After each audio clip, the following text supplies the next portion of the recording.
some of the examples or documentation, then can come in handy. And obviously send it off to friends and relatives too, because we always touch on the point that there's no point being having lots of money yourself if none of your friends can afford to play golf with you or come on holidays with you or stay at a nice place with you as well. It can be a little bit boring.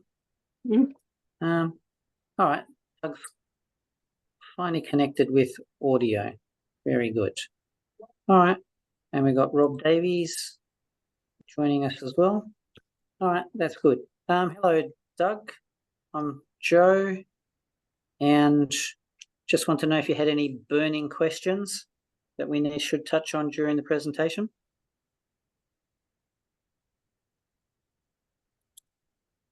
Maybe not. If you do, then with a small group, feel free to ask them as we go along. And hello, Rob. With me, Joe? Hey, Joe. Can you hear me? Yeah, I can. Oh, beautiful. Yep. Good to hear you again. Yeah. Rob's one of the most patient people in Australia. But we are getting there. Getting there. Not as bad as some. And not as bad a delay as what some people have experienced. And that was sort of the first topic of discussion tonight was, I've been doing NDIS for about 4 years.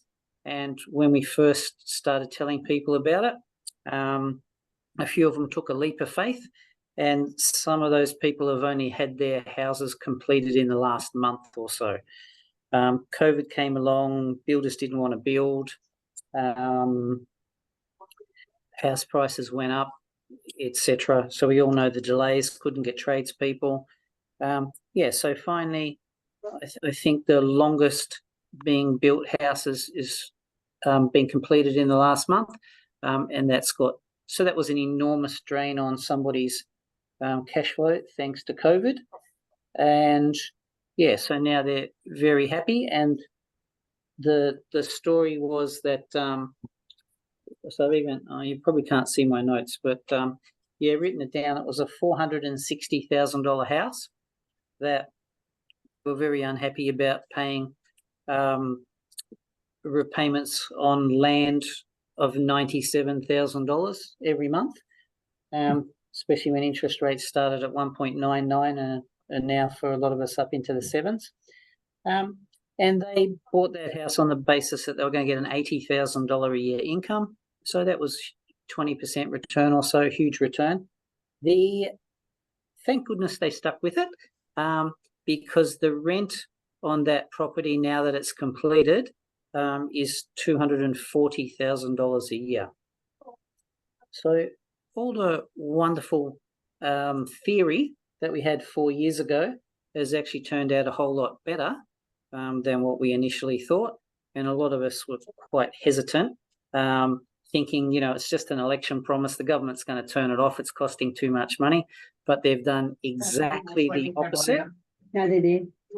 And things are just better and better, so that it's even, I wouldn't say it's more worthwhile, because the best time to invest in anything was yesterday, but it's going really well, and Rob will be rewarded in that sort of same manner as well, because what he's bought, I think we're expecting not quite, maybe around $80,000 more than what we initially signed up for. And we can sort of prove that as well with last year's pricing, this year's pricing. What I wanted to do is just have a little bit of a update with some stock, because a lot of people don't really care how it works. They know it works. They've seen how much money's getting splashed on it, and it's very often just in the back of their head as to what's available. Because just think of these things as the vehicle to achieve your dreams, goals, or whatever needs to get done. And we'll touch on what typically motivates people to get these sort of properties. If we have a look at what are the picks of the bunch these days for entry level, let's have a look. I'll just share a screen in a second.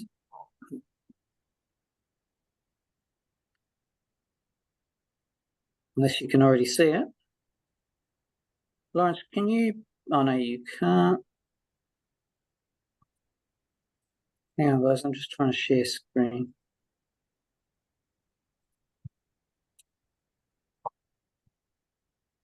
All right, so entry-level property, anybody that was here a couple of weeks ago would have seen that was a $720,000 property.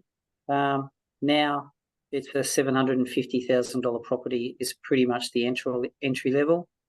The income, a bit over $3,000 a week, $169,000 a year. So that's about the same price as a house in Tarneet these days, cheaper than Cranbourne, probably about the same price as Clyde North area, but instead of getting $500 a week, we're getting just a bit over $3,000 a week for that sort of a property. And enormous amount of participants waiting for that type of house in that particular area. The builder has 2 staff that he hires just to get participants ready for us to move into the houses once they're complete. So it's excellent part of the service to get the participants lined up for us as well.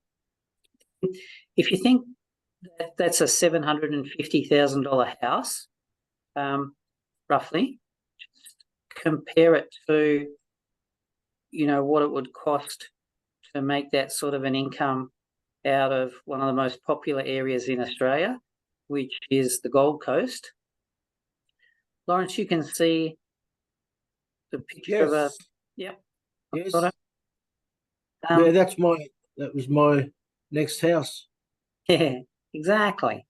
Well, it might cost you $5 if you subscribe to the RSL, which I do. So in September, they sent me an email saying for $5 I can own a house that will generate $171,000 a year. So that's a better deal than NDIS, that's for sure. But if I wasn't lucky enough to win it, I'd have to stump up nearly $10 million to get that sort of an income. So the first thought for a lot of us investors is, well, I'll spend $750,000 on an NDIS house, and then I'll go and rent myself a $10 million beach house and be even less out of pocket because of, tax deductions and no maintenance costs and those sort of things. So you're actually better off to be mathematically better off to be renting all your life and enjoying the lifestyle rather than buying something and having it as a never-ending bottomless pit of maintenance rates, etc., etc. So for the same prices as what somebody is buying these beach houses for their wonderful retirement, then we could be buying 10 NDIS properties and be living really anywhere in the world that we liked. And we've actually had a whole rash of people selling old investment properties these days. I assume it's because interest rates have gone up so much that they're now no longer positively geared or cash flow positive.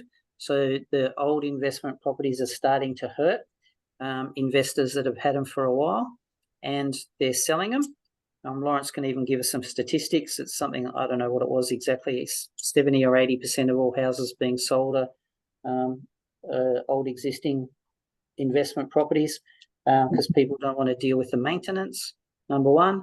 Number two, in Victoria, you don't want to deal with tenants who are allowed to have their cats just run feral through your house. Their dogs eat the walls and you still can't even kick them out of the place. So much smarter to have something like NDIS where it's looked after spectacularly well, because the SDA and NDIS providers have a duty of care to the people living there. So yeah, you can certainly rent yourself a fantastic lifestyle, even with entry-level property. If we have a look at the next one would be, this is actually one of our favourite areas, which is in South Australia, and it's not too far from Mildura. So Renmark is in South Australia, Riverland, effectively on the Murray, or not too far away. And we've got 11 houses being built at the moment in Mildura. It's one of our favourite NDIS providers. They have 200 staff just in Mildura alone, and they're nationwide. And if they've got that many staff, it means they've got a significant amount of participants requiring accommodation and to be looked after. The first 11 are being built. A couple of you were on the Zoom call maybe a month ago, 2 months ago, when we talked about 11 houses that were actually complete. Don't mix them up just because there's 11 and an 11. There was another batch of 11 houses that were completed by one of the builders in Mildura. So the NDIS provider actually bought them all and had them converted to improve livability. They sold in one day, and we did an email blast, and we'll usually do an email blast on a Monday or a Tuesday, depending on when I check it off. And yeah, so they all sold on the Tuesday. The valuations for the finance for the first one has just come through in the last couple of days, and it valued at about 920 something thousand. So it was bought for 795, valuation 920. So person hasn't even settled, they're still getting their finance organised, absolute bargain. And so we all now know why they sold on the first day. In that area, and with the same NDIS provider, they look after Renmark as well. They have 6 of these houses for sale. And I suppose the point of the story is that we're buying bargains with anything that we're doing here, and anything that I'm recommending to you. It's just amazing bargains. We've never had an issue with valuation at all. So finance typically always goes through. We can have a look at what the build cost should be in a minute from the government, just to prove it's a bargain. And then we have a look at the returns as well. So land, 185,000. Build cost is a little bit more out there, being regional area. Return, $188,000 a year. So for just under $900,000, we're getting 188 grand a year, and it's very, very low cost to get into. If you think that we have to pay 10% on the land, then we've got to come up with obviously 18,500. The stamp duty on that is just over 6,000, so we're up to 24 and a bit. There's probably $2,000 or $3,000 worth of legal, so we're up to 27. We have to pay a 5% deposit on the build, which is going to be about 35. So we're up to 62,000. We've got to pay commercial valuation with NDIS, which is one of the painful downsides, because we can't just go and get a $300 valuation. It is looked at as commercial investment, and so they're slugging us anywhere from $3,000 to $4,500 for the valuation. So that gets us up to about 66. The SDA fee we usually have to pay up front as well, which is about 5.5. So for around $70,000, we could start the build of this particular project, this particular property. The bank is going to want to see that you've got enough money in the account to get it through to completion. So to get that through to completion, we'd probably need $150,000 of redraw available, and so that's not a whole lot. at all. And, you know, the returns are fantastic. Every property that we're talking to you comes with a lease already, and that also helps you get your finance, so we don't have to worry about that. That's not a concern these days. And these 6 houses, the limitation there is how much land is available in Renmark and how many staff the NDIS provider has to look after the people. So there's no point trying to build 12 houses because there's not that much land. You're not allowed to go over certain density in any particular area anyway. So this is another reason why we tell people to hurry up, because once the participants are in the house, they're effectively there until they drop dead or move back into hospital. And then there's no point building other houses if you can't have the staff to look after the people or all the participants or most of the participants are already housed as well. So definitely first in, best dressed. So we just make it clear, very low cost, thanks to the low cost of the land to get into this particular property. You have a look at another option, which would be really on the profit share arrangement. This property sold, doesn't really last too long, but we really like Kilmore for some reason. There is an enormous amount of demand. There are about, according to just one NDIS provider that we deal with, there's around 200 people waiting for accommodation in Kilmore. Now, if you've ever driven through Kilmore on the way to anywhere, all right, because not many people are just driving to Kilmore unless they're going to the horse racing, really. You're driving through it in, God knows, 5 minutes or so, but 200 people waiting for accommodation, 100 of those robust category. So robust category is where we get our huge profit share income, and assuming that we've got the money to be able to pay the deposits and fund it through to completion and then wait around until we get paid, because with the profit share arrangement, they're only paying us in August and February each 6 months.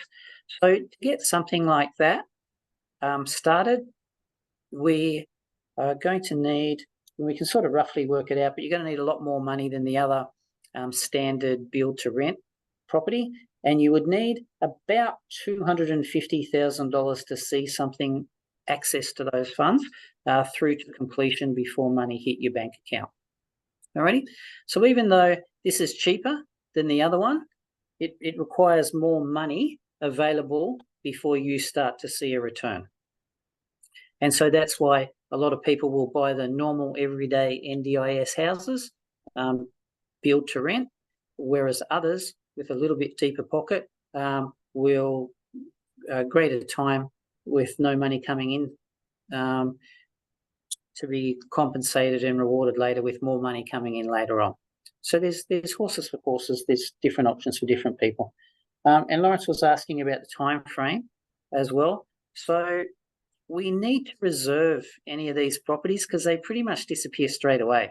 So there's a reservation fee, which is typically no more than $2,500, depends on the build of the area, the land, a few other things. But usually it's $2,500 that's paid. You know, the second you get half excited about one of these things, just pay a $2,500 reservation fee, because as soon as something comes up, I can flick it to the builder, and then that house is locked in for us for a couple of days. And that gives you guys time to answer any questions or ask any questions and have them answered. Get any proof that you want, read the leases that come with it, read contracts of sale that come with it, anything else that you need to do to just obviously sleep on it and make sure that you're comfortable with that particular purchase. So that gets paid up front. Then if you don't go ahead, then it's refunded to you in full anyway. So there's no downside there at all, depending on the builder. Some builders keep $1,000 for all the paper warfare that they had to go through, but Typically, that doesn't happen. Then you're going to sign a contract. The contract will be created, and it usually takes the builder about 7 days to get the contracts to us with your purchasing entity in it. So before you buy anything, make sure you've got the purchasing entity organised, because some builders will charge you money every time they change the contract. In Victoria, we can always put and/or nominee, but then the lawyer's going to charge you some money if we change it later on. So just try and have that organised first, and have basic finance approval approved as well, because that's one of the biggest delays that people have. If people's finances are organised, 7 days the building contract is there. When we sign the building contract, we pay the 5% build deposit. All those contracts are subject to finance, so if the finance doesn't go through, that's refunded, but we should be paying that when we're signing the contract. A couple of the builders aren't really too fussed. Then, of course, we've got to get finance organised. Once finance is approved, then we would typically pay the 10% deposit on the land. So we've usually got 21 days, 30 days to get our finance approved before we have to pay really any money. And 10% deposit on the land, 5% deposit on the build. When we're getting our finance approved, we're going to need to pay for a valuation. So in that first week, your finance company will usually ask you to pay for a valuation to get that organised. And these days, with how busy NDIS is, the valuations are taking anywhere from 2 weeks to 4 weeks to get done. And it will probably take a bit longer over Christmas. Some of the really smart builders are getting the valuation sort of ordered straight away, so that there's not so much of a delay, and obviously they get their money sooner and they can start sooner. Yeah. So if we have a look at what that cost is, that cost to build that robust house, which is indestructible, is under $600,000. But if we go off to the NDIS pricing review, which was their 5-yearly review that they finished just before the end of financial year this year, all the experts at the NDIS sat down and took into account all the factors required to build any of the houses that they pay rent on. And a house which is robust, you guys can buy for under $600,000. The experts at NDIS said it cost just under $1 million, $989 and a bit, $990,000. So you can see why we don't have problems with valuations, like I mentioned before, and you probably also get an idea of why the rent's so high, because the government here has worked out that the rent that they're paying you is based on the cost of this house being $990,000. So they have to pay enough rent to entice you to invest in such a house. Obviously, this $990 doesn't include any land cost. But if we're buying the same house for $600,000, then the proportion of the rent that we're getting is way higher, way higher, and it's obviously a bargain for us. There's an example of that when I'm, maybe I just shut the wrong one down. We've just got here we go. If we have a look at this is typical sort of investment property in Queensland these days. And they say it's on the Gold Coast, but it's a fair way away from the Gold Coast. Building cost, $600,000. That's about right. The cost of land in Queensland, or a lot of the popular areas, has gone through the roof thanks to COVID. So this is the typical investment property in Queensland these days, $1.2 million. Now, the rent for that is shown on the pricing calculator, which I'll just share as well. So here we can see the pricing calculator that NDIS puts out. It's all drop-down boxes, so we can't manipulate anything ourselves. And all the specifications of this house came with the brochure. So it shows that we'd be getting $166,000 a year for that house. And it's costing now $1.2 million. So a good investment, whatever it might be, 15% return or something. But there's a whole lot of better investments around from our point of view. So we go back to have a look at that property. The builders, we've used them before. They're fantastic builders. We never have an issue. But that's the Gold Coast, all right? So it's advertised as a Gold Coast house. It's miles away from the Gold Coast. You try wheeling your wheelchair around there and down to the beach, it's certainly going to take you a long time. That's for sure. Blah, blah, blah. All right, so what you guys have seen, we've picked the eyes out of the market. We look all around Australia. We're dealing with multiple builders and are harassing them for build prices, if we get the land ourselves. And we're harassing NDIS providers to give us decent leases.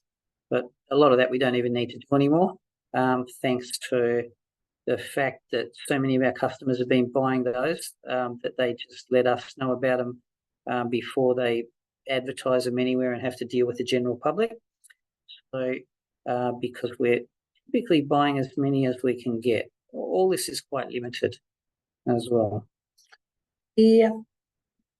So I've just gone through what stock's available and how much it requires to get into it and what the timeline is. Of course, once the thing starts getting built, then the bank's going to be making the repayments for you, and you just need to make the monthly repayments on each of the stages as each stage gets built. And there'll be 5 stages to get these things completed. Every single one of these houses will be completed within 12 months, which has not been the case for anything prior to what we're doing these days. Sorry, Rob. But there's a guarantee that the builders have to give these days with the NDIS providers that we use, that the house is going to be completed in that time frame, because the participants that are waiting around to go into the house that the NDIS provider has given us the lease on, their approval for accommodation will expire within 12 months, and then it needs to be applied for again, which can take up to 12 months to get approval. So the NDIS provider very unhappy if that approval is going to expire and they're not going to have anybody to move into the house, and they've given you a lease and a rental guarantee for it. So the builders are limited to how many houses they can build. Most of the NDIS providers will only deal with 1, maybe 2 builders, and most of them will limit that builder to 100 houses so that they cannot go and do a Porter Davis on it, which is just take a whole lot of deposits and a whole lot of sales that they knew that they could never schedule and never get completed. And there's already, we're obviously nearly in December now, but, one of the builders already hit their 100 limit, and, taking into account that for 6 months of the year, we were only getting maybe half the rent that what we're getting now, which has stuck a rocket into NDIS. You can see that it's actually not going to take very long for the builders to hit their 100 before no more sales for the 2 biggest NDIS providers in Australia, which are the ones that we would want to be dealing with because they're the biggest. They've got the most participants, they've got the most staff to make sure all this is working properly. I mentioned right at the start, before a few of you got here, that I'm still sitting in Vietnam, and over here, I came over for 10 days, and I think I'll end up being here for about 25 or so, because as investors hear about the money that the Australian government is paying, they get very excited, because all their government here does is take money off them and try and prevent them from having too much money in the bank. So, and of course, their property markets have fallen by about 50% in the last year and a bit as well. So, taking money out of their properties here, bringing it to Australia, very, very lucrative for them and very, very safe. It's the same with India as well. A lot of people trying to move money from India to Australia. I mention it because Devang joined us, who runs our Indian office, and him and I have been chatting to Indian clients today about how to move their money out of the country into Australia. We have an AFSL licensed fund that can do that. So any of your friends, relatives, people that you know that want to migrate to Australia, we can get the money into Australia for them to be able to invest in these properties as well. And that means that you guys as locals are competing against an astronomical amount of money that's coming into the country and wants these sort of properties. Maybe I can't sleep at night, every time I sell a Vietnamese person a property, but it's all cash money. There's no finance stuffing around or delays, so it's very easy from my point of view to be dealing with these people, and I get a wonderful holiday in the sun at the same time. The enormous amount of money coming out of India, especially since their government there has tried to outlaw cash and the black economy, so that money is moving somewhere before it gets turned into toilet paper, and there's an enormous amount of that money coming here. So just keep in mind, you locals, that whether we like it or not, these people are buying these houses, and they're buying as many as they can. Also, the NDIS providers are buying as many of these houses as they can.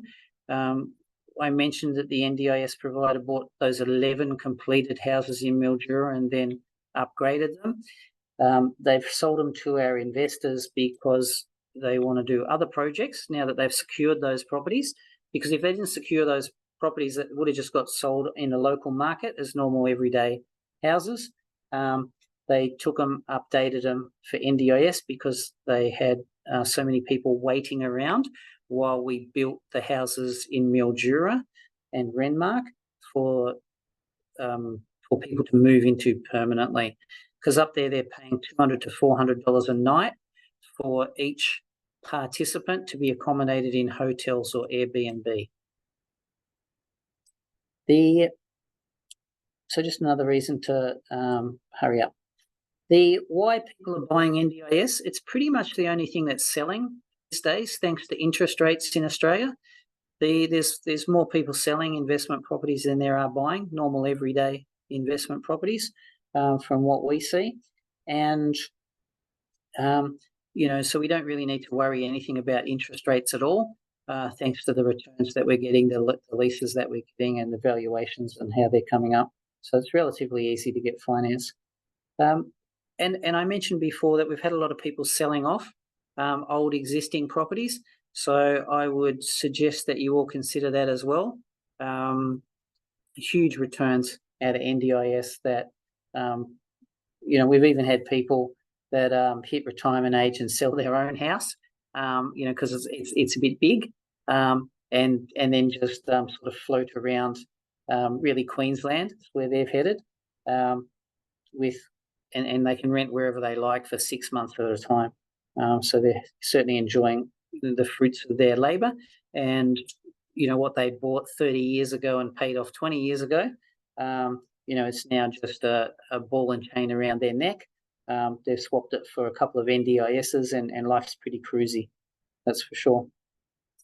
I'll run through the presentation on NDIS, and that might prompt a few questions for people. I'll do it relatively quickly because a lot of people really just don't care how it works. They just need to know they've got a lease. They've only got a lease because the NDIS provider's got participants, so therefore they know that they're going to get an income anyway. But for anybody that does want to get into the nitty-gritty of it all, I spoke with a marketing company today, has 18,000 clients that invest, and it's actually a really smart organisation. They've actually just bought a cruise ship, which cost them about $120 million, and they're selling off cabins on the cruise ship because they worked out it's cheaper to live on a cruise ship all your life than to live in your own home as well. And so they're looking at NDIS because people have sold off houses to live on cruise ships, but they still need an income coming in. And he goes, oh, I'm not going to tell any of my customers about it until I understand it all myself. So I go, all right, fair enough. So I sent him one email, which has got the rules and regulations. I think it's 101 pages long. And 15 minutes later, he was on the phone, is saying, I don't care how it works, as long as you're giving me the lease and people can get finance for it. They're off and running as well. So it's a really good thing about NDIS. Everybody's heard about it. If the government wanted to chop it, they would have chopped it on the 30th of June, but instead they increased all the rent, and we've just got busier and busier, and more people, of course, have got interested. So I'll flip through this, and this is also designed to prompt some of your questions, so feel free to ask as we go along. Don't believe a word I say, even though I still can run for Pope, because everything we told people 4 years ago has turned out better than expected. We would still have you talk to the mortgage specialist, and there's really only one lender that's doing NDIS finance. Everybody needs to go through them in one form or another. So, you just can't go to Commonwealth Bank or your local mortgage broker. We need to use our finance. Always happy to have a second opinion on what you should be doing with a couple of $100,000 extra income through our accountant. Everybody's got their own accountant, but if you did want a second opinion, I'm happy to pay for it, because for most people, just to double or triple their income in 5 minutes or 1 day's worth of signing paper can be a bit of a shock to their tax situation. So happy to do that. We don't use conveyancers, we use lawyers, because conveyancers typically will just tick off the box, but with all this, we just need to make sure things are slanted in your best interest. And that's also a reason why it took us from April to September to get the leases organised for the profit share deal, because we had enormous amount of extra benefits just for our customers included into that lease. And depending on your age, anybody over 50 should be having a chat with a financial planner, because there's huge incentives to put these things in your self-managed super fund and then never pay any tax. So we'd highly recommend that. And also, even selling properties, putting some money into super is what a few people have done, and I think that's also a smart idea as well. Like I said before, we were all worried that just because it started as an election promise with the Labor government, that it was going to get turned off. I can email everybody this presentation as well, because it has the links and it has the videos. So if you click on that particular video there, it will show you what an NDIS house looks like.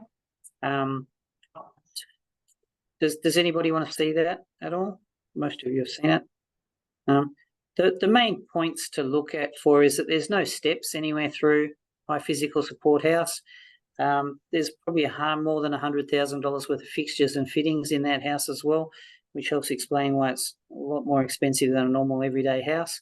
But also that the participants are very, very, very grateful for what we provide for them, and their families are, in a lot of cases, even more grateful for what we've provided.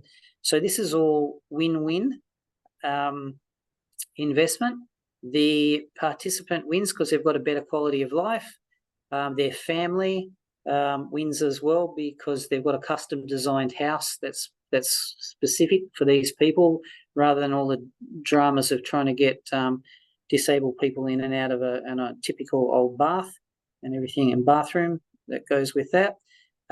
Us as investors are making up to 9 times the income of a normal everyday investment property. The government wins because it's saving hundreds of thousands of dollars a year by not having to accommodate these people, putting it into the private industry. And then all the carers that work get paid a whole lot more for being a carer these days than typically the jobs that a lot of them were doing beforehand as well. So all good karma. Another thing that the Indians like about it. Is there a demand?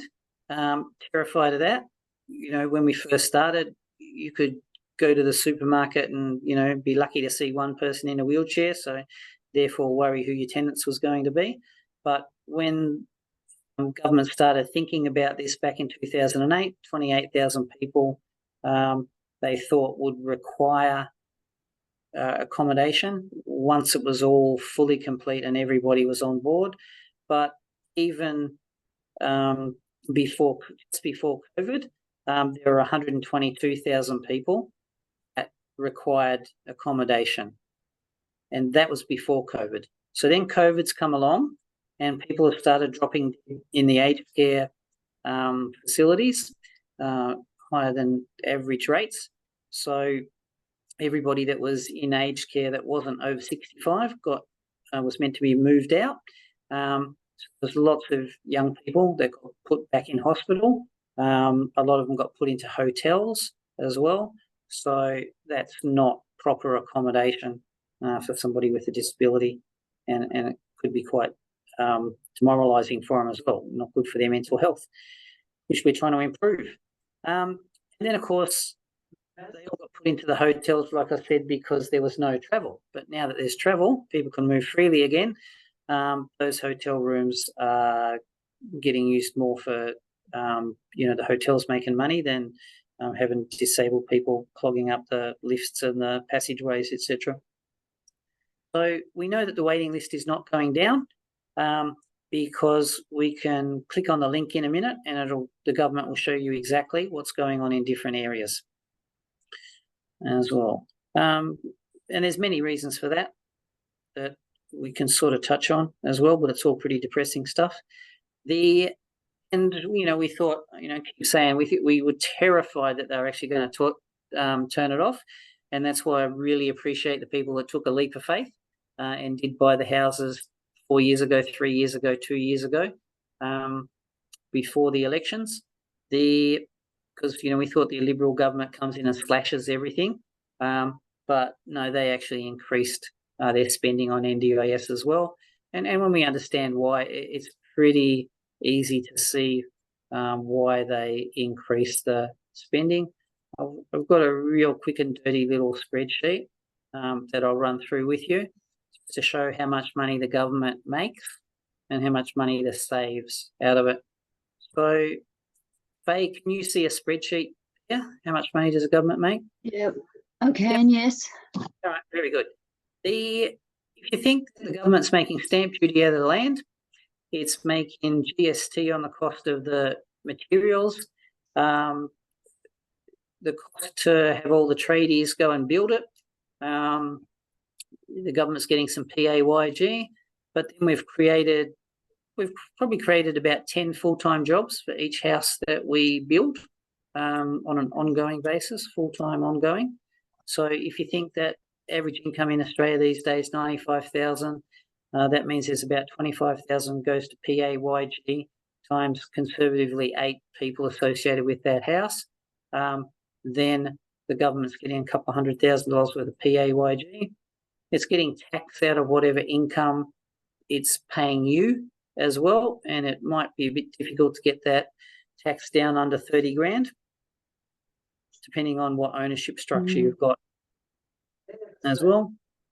Then you've got the NDIS provider that's getting paid an enormous amount of money to look after these people. Their gross profits typically around 40% of what they're earning, and some of them can be earning a couple of $1 million a house. Then, of course, company tax rate. So by the time you add up that really quickly, the government in the first year's got over $400,000. It's probably got a lot more than that back in its pocket, and it's really only giving you $150,000, $250,000 a year. So whichever way you look at it, it's doubled its money, So for any of us, that's a really in its first year. So that's a spectacularly good investment. But it's even better than that, because to keep somebody in hospital, Bill Shorten reckons it costs $15,000 to $20,000 a year. If they're paying us $3,000 a house, $1,500 a person, then roughly somewhere $14,000 to $18,000 a week. It's over $750,000 they've saved just in accommodation costs as well. So just from that point of view, people can pretty quickly work out it's not too good to be true, and they know why the governments didn't turn it off and will never turn it off, because it also stimulates the economy as well.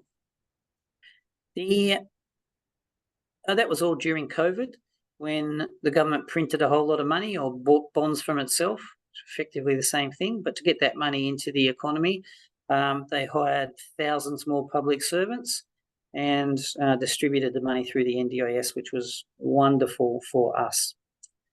This is the map that I talked about before, and the link to work out where the demand was, because once upon a time we had to sit there and just troll through any area where we thought there was a demand, and there's ways to work out what the demand is. But and Faye, now can you see a website opening up with a NDIS demand map on it? It's very small. I couldn't possibly read it. Okay. It's very small. Yeah, the writing is probably really small. So I can read the writing, but the map and the map. I don't know what is beside it. Is some figures or something beside it. I can't even read what it is. Yeah, it's tiny. So what is your postcode, Faye? 3137. All right, Kilsyth South. So we can have a look at what the demand is around your area. And surprisingly, the government last financial year, surprisingly to me, they spent over $22 million on NDIS in your area, and they spent $4.5 million on accommodation in your area. Now, to me, that's amazing, because I used to live around your area, and it's no young kids; it's all sort of elderly people, or middle-aged and above, typically. So that's a lot of money spent. So that would be a reasonable area to be investing in, assuming if we click this little button up here on the top left that shows what the forecast is.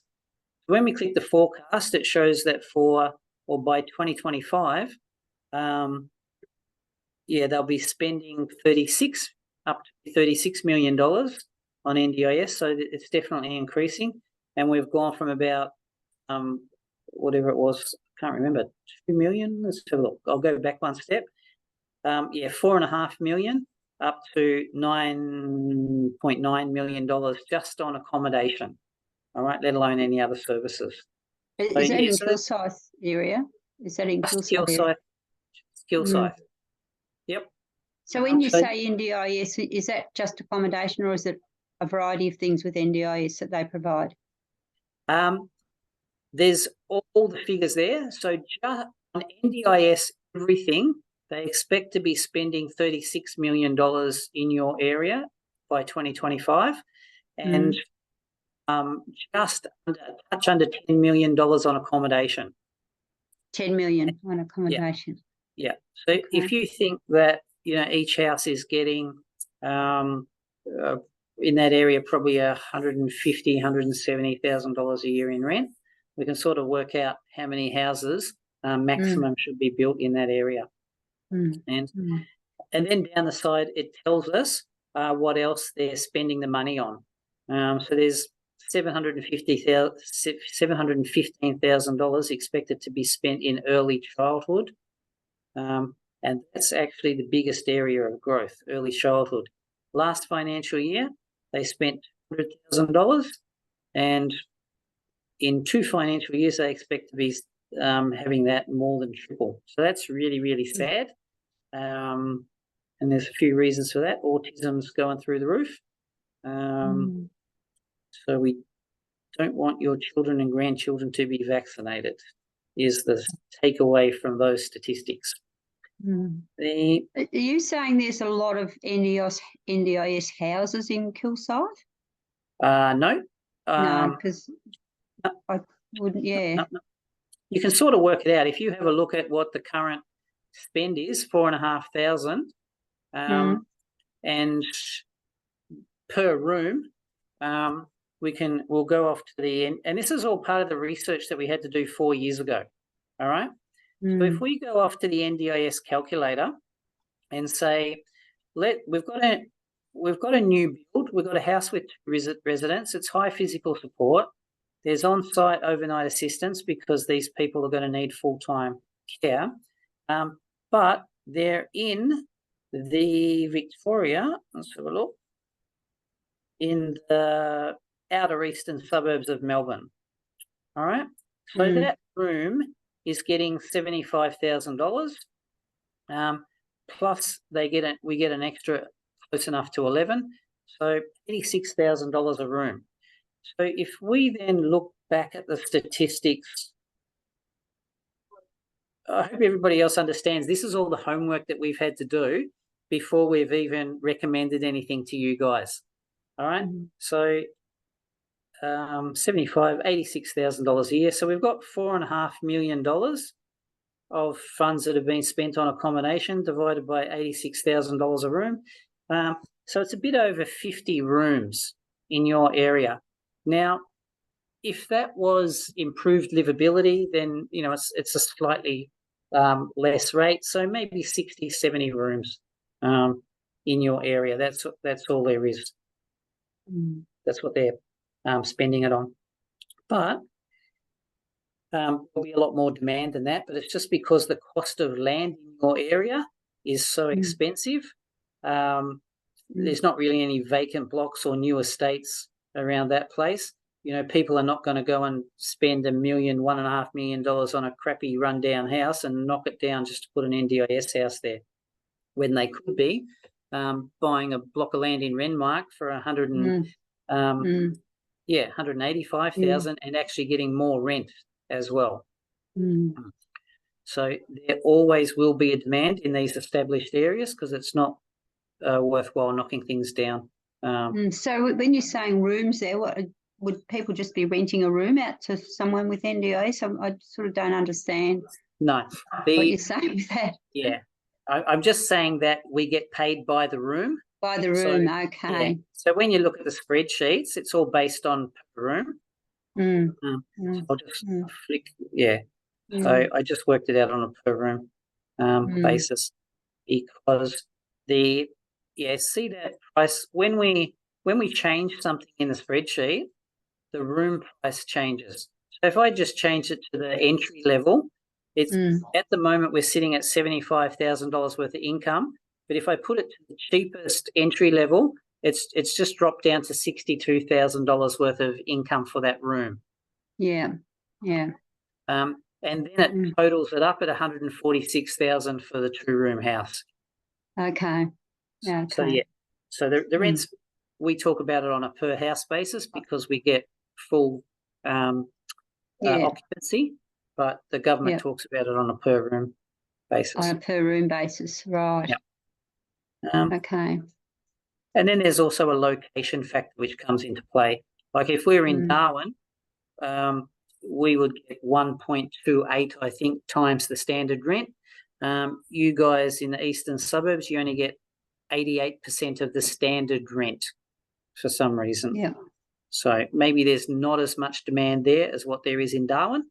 And that's how the government forces us to go and build in a particular area by changing the location factor. So if I just swap over to, I just changed from Renmark in South Australia because if we put that spreadsheet that we were looking at back to Renmark in South Australia, then let's have a look. You'll see that even though the land is, you know, it's only 20% of the price as what it would be in your area. We're still going to end up with more rent. We're ending up with $179,000 worth of rent instead of 160 something. So yeah, we've got a higher location factor. We're getting more rent. So that's how the government is telling us what they want us to build and where they want it built, because that will relate to what the demand is in a particular area. And that's a good thing about NDIS. Everything is documented for us. Like I said before, you don't have to believe a word I say. You can get on the government website. You can see what the demand is in a particular area. That demand is a bit of a catch-22 scenario, because the NDIS providers are not going to pay somebody to create a plan if there's no demand in the area at all. And so therefore, when we see that there's 50 people waiting for a house in an area, there's probably 200 people waiting for a house, but the other 150 haven't paid anybody or had their NDIS provider pay somebody to write up the plan and apply with the NDIS for funding. Because why apply? There's no house there anyway. So these tenants are typically there for life, as I mentioned, and you see a lot of documentation on NDIS talks about a home for life. So that's why in that profit share deal, we're getting a 30-year lease. It's a 10-year lease and 4 5-year options. Because even as somebody hits 65 in NDIS, we don't drag them out and leave them in the gutter like they do in India. The government will continue to pay the NDIS rent as long as they're staying in that house, which is really good for us. There's the 4 different categories. We sort of touched on them. The improved livability, the rent went from $20,000 a room to $60,000 a room. So now most of our investors don't really care whether they have a high physical support person, a fully accessible, or an improved livability, because all those people can live in the house and get along, and the returns are still, you know, excellent. So improved livability are people that just might have some sort of mild intellectual disability, might not be able to see perfectly clearly, you know, nothing. They can sort of look after themselves, basically. Fully accessible, they can also look after themselves. They're just stuck in a wheelchair, unfortunately. And then, of course, you've got the high physical support people that need 24-hour full-time care, and that's why that's the sort of houses that we build, because if we build a house for high physical, then these other 2 categories of improved livability, fully accessible, can live there as well. And we make very, very, very good rent out of it as well. The robust category is the category that none of us investors wanted to build, because we used to, before 1st of July this year, we would only get $40,000 a room at house, and you could usually only have 1 crazy person running around in your house. These days, the rent's gone to $80,000 a room, and we can actually have maybe an improved livability or a fully accessible person in there as well. But you can't usually have 2 crazy people. And that's what the investors used to think. But it's not actually a whole lot of crazy people. And even if they are fully crazy, then, and some of them have 3 bodyguards to look after the carer, not really the participant, all day, every day. So you think, well, that's a terrible investment, you know. But the house is costing the same as a high physical support house to build, because it's actually made so it's indestructible.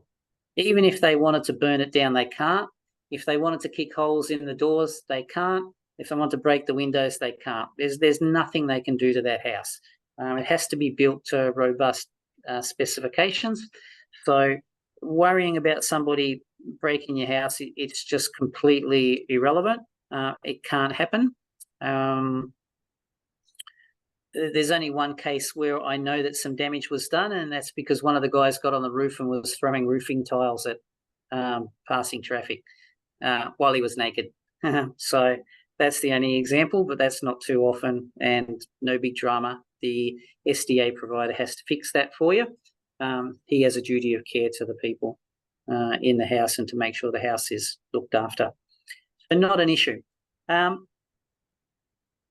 But even if you did have that person in your house or somebody with depression, which is more the case these days, so there's why there's such a huge demand for robust is COVID came along. You weren't allowed to see your mum, you weren't allowed to see your friends, you weren't allowed to go exercise for too long or go too far, and you weren't allowed to go to work, or you lost your job. So lots of people got depressed, or a whole lot of them got locked up with their husband, and that sent them even crazier. So a lot of those people are just depressed, and they have a really good chance of being rehabilitated. So a lot of money gets spent, and you can put a couple of them in the house and get really, really good rents as well. On top of that, because none of these houses were getting built, I mentioned in April this year we started dealing with biggest provider of robust participants in the country, because they had such a bad shortfall of accommodation that we went to them and said, you need to come up with a better deal than just $40,000 a room in rent, because nobody's ever going to build a house for you, because we could spend the same amount of money on building a high physical support house and get 3 people in the house and getting $150,000 a year in rent. So they agreed to share the profit that house generated, and the profit is everything associated with the house. So every time there's a carer working in the house, every time that person has a doctor's visit, they see a behavioural psychologist, they get taken to the soccer, they, every service that they need, then that income that the NDIS provider invoices the government gets paid into that bank account, and that bank account is specifically set up for that house. All the expenses get paid out of that bank account as well, and twice a year the expenses all get audited, the income gets audited, and it's divided up with our investor, 40% to the investor and 60% to the NDIS provider who's arranged all the services. So the NDIS provider is actually pretty happy with that, remembering that most of them got into the NDIS because they were loving, caring, sharing people, unlike me and Lawrence and Devang, who just wanted the highest return possible in the shortest period possible, as safely as possible. And so, yeah, they're happy to give away a fair proportion of their profit as long as the participant has a better quality of life. So that's really generous of them, and everybody wins in those circumstances as well. So that explains the profit share deal. Basically, while the house is getting built, keep in mind the NDIS provider is hiring staff to look after the participant, to apply for accommodation funding for that person that can take 12 months. They've got to sign them in and out of hospital when their room becomes available. They've actually got to go and train staff to work in that house as well. So before we mentioned we as investors probably need $250,000 to get any of these houses through to completion before money comes in. That's actually the same with the NDIS provider. He has outlaid about $250,000 as well by the time he starts to see any income out of this house. Hence the profit share. The downside to NDIS, we've pretty much all worked out. It's going to cost twice as much to build the house as a normal everyday house, but obviously that's why the government bribes us with such a huge income to make sure that we do it. It takes a little bit longer to get it built, but these days we're guaranteed under 12 months. And when we first started, like I keep saying, we were scared that we weren't going to have any participants, but that's completely irrelevant these days because we have leases, and most of those leases have a rental guarantee with them too. We've already had a look at the rental calculator so that there's no fiction. There's no guess on how much rent that we're going to get. Like when we buy a normal investment property, we know exactly how much rent we're going to get. We can also do a cash flow analysis for anybody, which has been really handy as well, based on different tax rates, based on different interest rates. Should they buy it in their own personal name? Should they buy it in a family trust structure? What's going to be the difference to money in their pocket? We can do all that as well. And that's an example. All these properties are going to cause you to pay more tax. So they're way cash flow positive, which is a good problem to have. And we can just work out a best case scenario and a worst case scenario as to how much income would be going into your bank account every month as well. All of these properties have a lease with them already, so we don't need to worry about that like we did once upon a time. Yes, the government pays it, like NRES, like DHA, but this is miles ahead as far as an investment goes for returns. And then most of you, I've got a fair idea about your finances or what you need to do or why you should be doing this. So I've tried to touch on all that. Any questions at all this has prompted as well? What happens if you wanted to sell it? Yeah, you're going to make a lot of money and you're going to buy me a very, very, very big Christmas present, okay? So there would be buyers that would buy into? There are an enormous amount of buyers for these properties. Right. And one reason is because super funds are not allowed to buy construction loans. So when I said we're competing before, and I mentioned, overseas investors, we're actually competing against the NDIS providers themselves, because if they had enough money, they would just buy all these houses themselves and just look after them themselves. But even the American government runs out of money every now and then. So these guys will then give us the leases and say, go get your investors to buy the properties for us. We'll keep them and they'll go and buy some land somewhere else where they need the housing and then they'll sell them as well. So they're actually, one of the NDIS providers that we deal with is running around buying land in the areas where he needs them. He's bought Renmark, he's bought Mildura, and he's bought a few things in New South Wales. But when it comes time to settle that land, he's actually got to have the money to be able to settle them. He doesn't have unlimited funds. Nearly, but not quite. So I find that interesting that a person in the game is allowed to do that. It's a bit like a real estate agent buying property that come on the market cheap. Yeah. I wonder about that. You are actually 100% correct. They are not allowed to own it because it's conflict. It's a conflict of interest. Bit of a conflict of interest, isn't it? Yeah. The other question too is how come overseas? I didn't think overseas people were allowed to buy so much into Australian property, and I know when they sell, they have to pay 10% tax on the value of what they sell to the Australian government. But I didn't think they were allowed to buy that much into Australia. Yeah. There's a couple of ways they do it. Number one is they just pay more stamp duty initially. They don't pay any more for the build.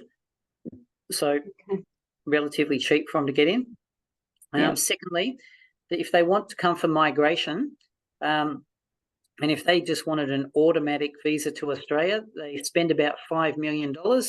That money gets divided up roughly into thirds. A third of it has to go into government bonds from memory.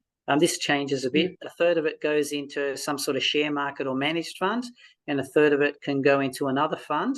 And we have that other fund that then goes and buys these NDIS houses and gives them these huge returns on about $1.5–2 million of that $5 million.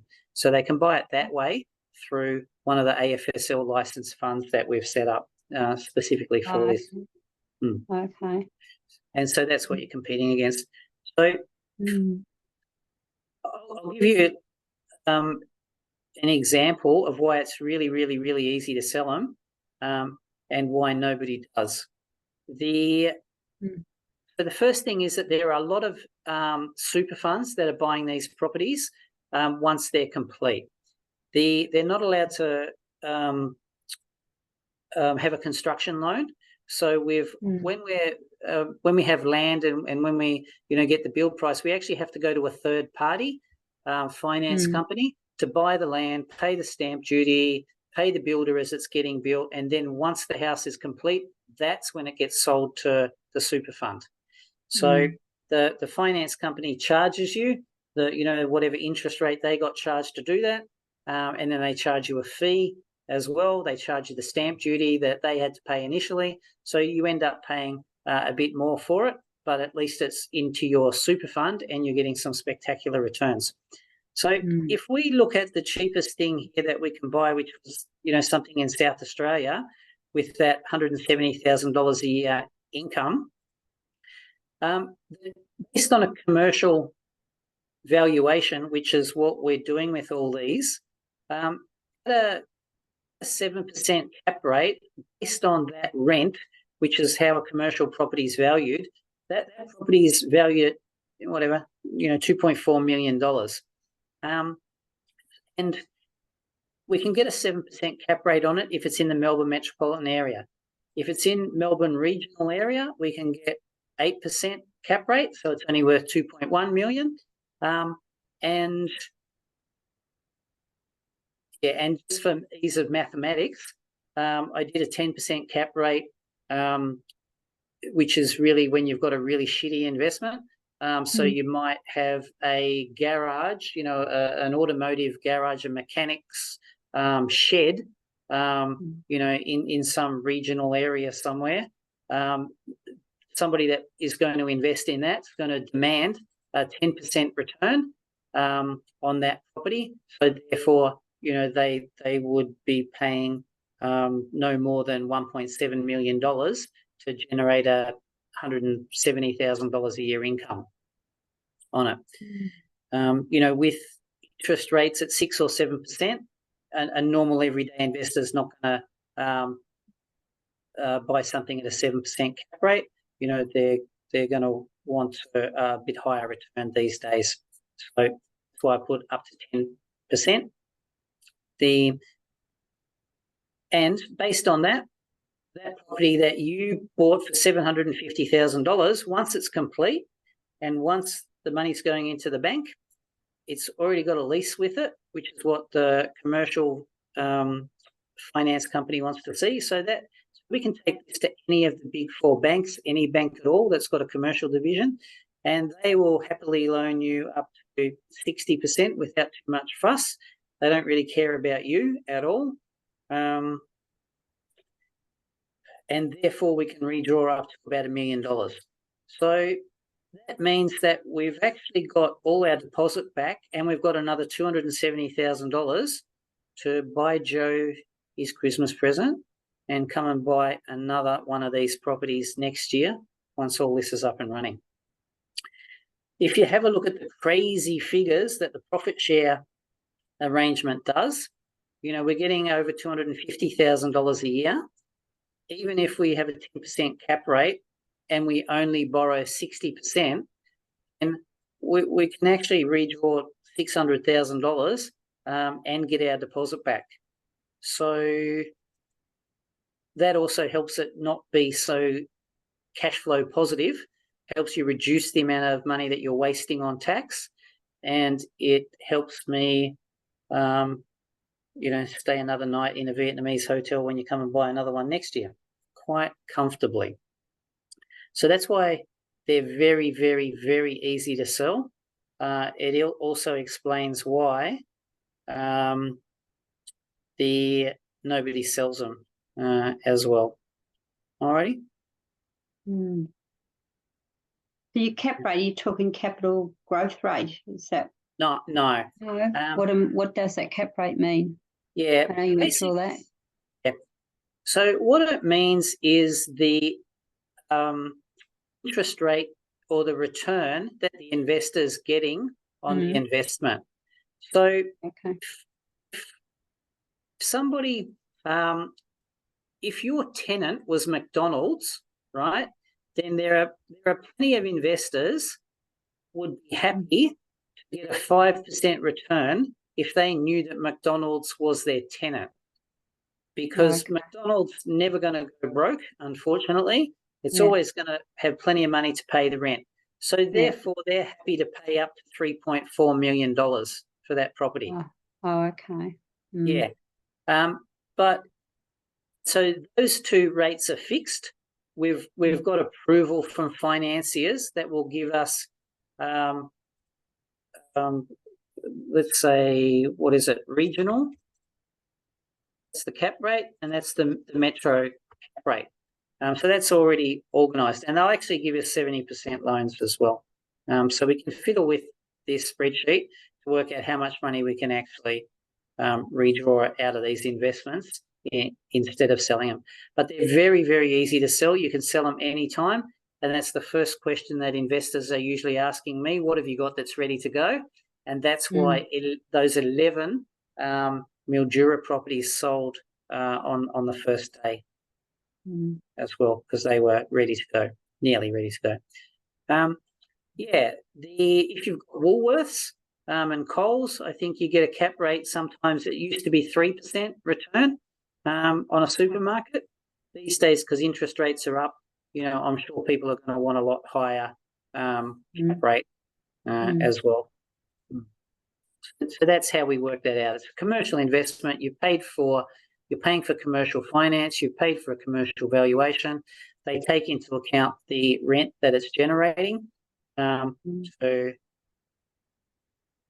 I'll give you your returns. Alrighty. That's really good. We don't usually tell too many people about that at the start because they get too excited. And I've even had couples fight over how they were going to spend the money as well. Alrighty. And then they didn't go ahead because they got into such an argument. Yeah, silly, but first world problem. Any other questions? No. All right. Lovely to hear you, Faye, and you other ugly gentlemen as well. If you want me to send you the presentation, I will, Faye, and some more proof for you just to show you that everything's documented, everything's legit, including the leases. So there's no way that anybody's lost money in this or can lose money, and it makes a huge difference to retirement with the amount of cash flow that can be generated. That's for sure. Okay. And anything to add, Rob? No, that's it for me, Joe. All right. Peter's been keeping you up to date, I understand. Yeah, I spoke to him a couple of weeks ago. Okay. Yeah. Obviously there's been delays, but hoping, fingers crossed, that just after the new year there'll be some progress. Yeah, correct. I'm pretty sure there should be. So that'll be really good. Would be wonderful. Rob and I are building in Broken Hill, and there's just been a lot of delays with Builders Council. So I feel everybody's pain, that's for sure. Because every week that goes past, that's $5,000 that we have not got or more into our pocket. And is that NDIS that you're building? Yes. Yep. Okay. Yep. So it'd be very exciting once it's all done, that's for sure. All right. Okay. I'll call it quits, and feel free to email or call anytime. It doesn't matter where I am in the world, or any of Devang's in India. Like I said, he's still dealing with customers in Australia and our customers in India. But yeah, feel free to give us a call. I'm on the phone. I'm on Zoom all day, and obviously emails too. Alrighty. Yep. Thank you. Thanks, All Joe. right, pleasure. Yeah, anytime. See you guys. Okay. Good to see you. Thank you. Bye. Bye.